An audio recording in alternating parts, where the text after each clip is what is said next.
No, Why? you don't just get to say that and then dip, Doc. Get back here. I think that Doc secretly No. loves being the stream producer instead of the commentator because he could just drop little nuggets that ruin us and then move on. And he doesn't have to deal with the fallout. Speaking about the fallout, I say, at least I do it live. Most stream producers won't have their mic hot to the stream, and they'll just say the most foul stuff in the commentary ear, and they'll have no one will have any idea. You'll just have to deal with it. I've definitely done that to people. So rude. It's very funny. But what's not funny right now, Brian getting gripped up, pushed to this corner. Almost sitting on V-trigger, but Shine looking to find a way to activate his. Did the fake command dash forward. Is going to be able to not confirm the rest of the combo as a want plays in my ear. Ooh, I love that counter poke crouch jab.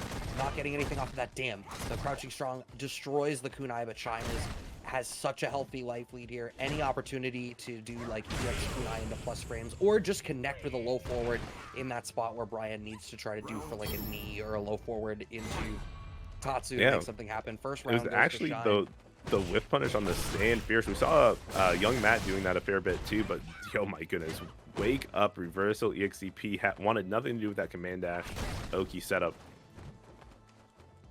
Now we're just trying to chilling out here in neutral. Brian trying to get aggressive here, dashing forward in the neutral, but then found the range to the corner where it's just not beneficial to move forward anymore. Rather wait for Shine to make that mistake, and is able to keep this corner game strong. I say as he directly gets hit in the face. Shim Sham, thank you, man, but bust out. Why am I getting a Discord call? Why are you getting a Discord call?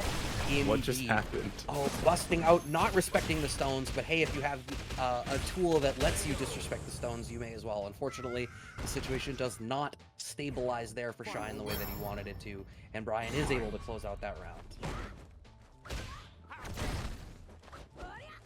Oh, sorry about that. You know, when you get a phone call, somebody's trying to coach you on your commentary middle of mid-set. It's definitely tilting. I've been there. The mid-set coaching? Oh, don't worry about it.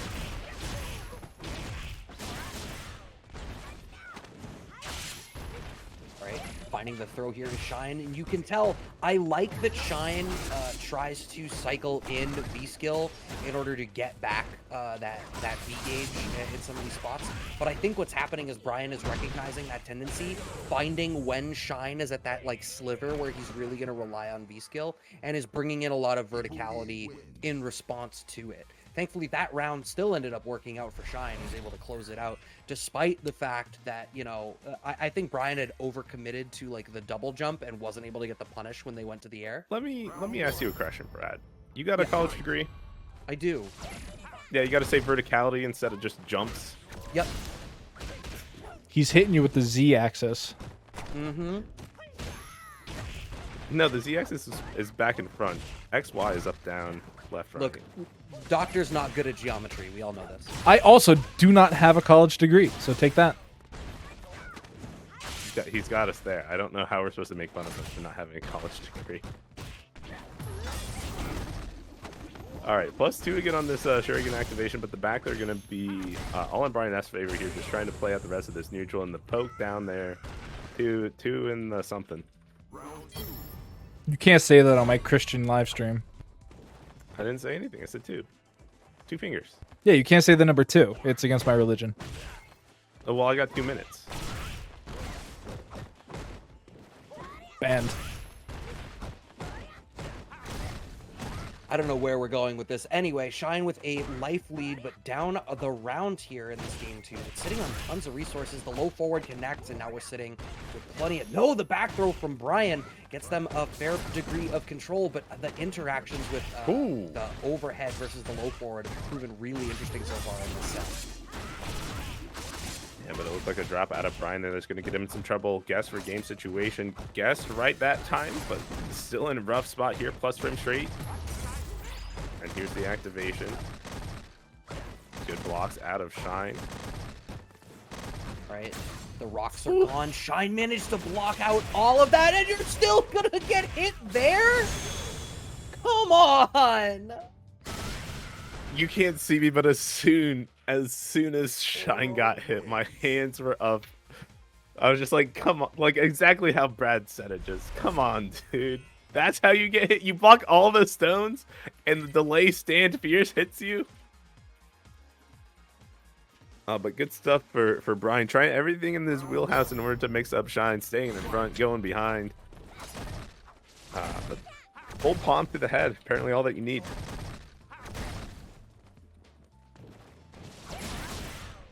Oh my goodness, excellent reaction. Came down from the neutral jump with the heavy DP to beat out the V-skill charge up. Ooh, interesting choice of anti-air there from Shine, but I feel like what's happening here is Brian is slowly but surely getting a read on like how he needs to use his buttons, and damn, look at that, right? Shine wants to go for that V-skill so they can do V-skill into V-trigger, and Brian's like, nope, I can advance and control this space faster than you. And I think it's just between the normals and the specials, Brian just feels like they have a read on the pace of this matchup. Yeah, and when he has that read on the pace, he's much more willing to scrap it out, play a much more like riskier game, a lot more neutral jumps, a lot more like perfectly spaced knees on like well timed as well, like knowing when it's going to be the most effective. But Shine doing everything in his part to steal back some of this momentum, change up some of his timing, seeing there with the stand fierce. We haven't really seen that come out in the neutral too much, but now the big old damage coming out of Brian. Dash up, no, just gonna go for the overhead setup. EX Fireball, Brian chooses to advance behind it. Now the stones are activated. I have to imagine that was supposed to be the little command jump that he tends to do, but maybe he didn't find the charge or something weird there. I don't rightly know, but we've nullified most of the stones. The stones have been disrespected. There is the activation out of Shine. What is the next up going to be? Blocks the instant overhead there, does Brian, but still gets smoked by the throw, and Shine still has 2 kunai, 2 EX bar to try to make something happen out of this. And thankfully gets to carry those bars all the way over into the next round. This is the big one, the round that decides who goes up 2-1. Put the onus on the other player to have to win 2 straight games. Who's going to take this one? Brian F, Shine, both of them have been swinging in this neutral. Both of them have been having good reads of one over the other. But here we go, the big old jump, the verticality. I gotta say as well, like I've specifically called out that, quote, Shine does not miss a back strong anti-air, and then Shine goes and misses a back strong anti-air. It feels like this is not his set. Is Brian gonna have the damage in order to close this one out? No, this is far too much scaling, but it should be a one-touch situation. The cross up, the little corpse hop on the flip tech there. Brian up 2-1 over Shine. Oro wins. It's definitely one of the I know that you know that I know situations where Shine's like, I know that you can end up in behind here, so I'm gonna block like you're gonna go in front. But then Brian F was like, yeah, I know that you already know this, so that's why I'm gonna cross you up anyway. Levels of Yomi here, going back and forth, just trying to get ahead of each other. But big old crush here, reading the fireball timing, but get your hands off me. No throw with the light DP reversal. Oh, interesting. Going representing an anti-air fireball there for a second. It looks like Shine is Brian is maybe worried about Shine going to the air. I feel like there's not been too much of it. Shine really wants to play this ground game, especially when Shine is fishing for exactly that situation. Oh, we're gonna get a big crush counter punish here. We're still not gonna have all of the damage that we need. Goes for the tick throw, no bite. Yeah, now super dangerous. Too many kunais here. Yeah, look at this. Just one more now in order to close it out. Just needs any touch. But if anybody's got Brian's back, it's the stones. But fortunately, it's not the back that Ibuki's attacking. It's your front side.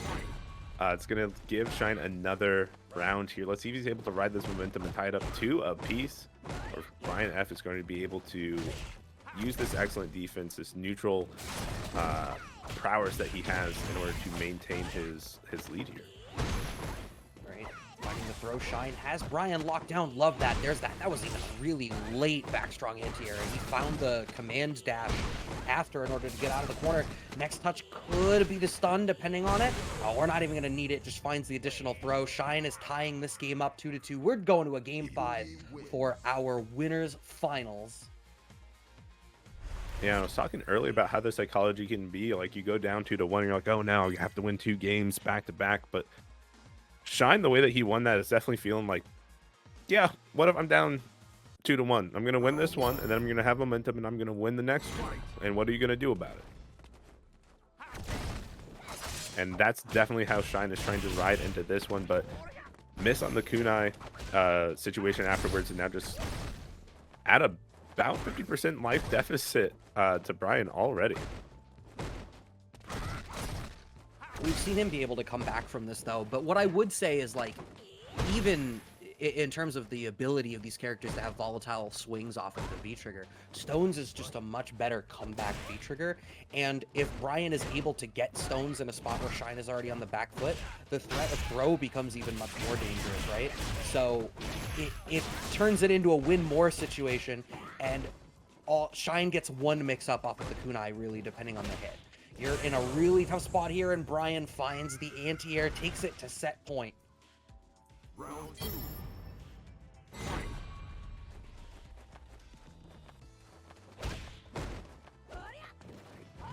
Hit standing strong, nothing really comes of it. Fishing with that B skill, but Brian gets the pickup right into the EX, pushing us back. A very slight life lead now for Brian, but I love that Shine is still trying to check these dashes.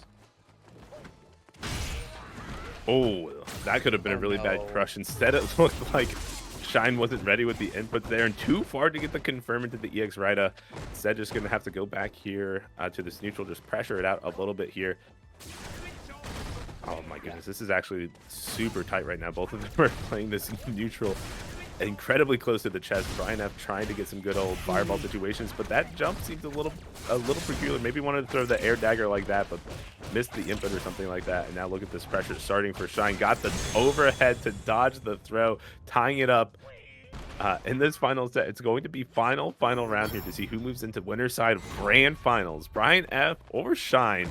Who's it going to be? Let me get the ones in chat if it's Brian. Let me get the twos if you think it's going to be Shine.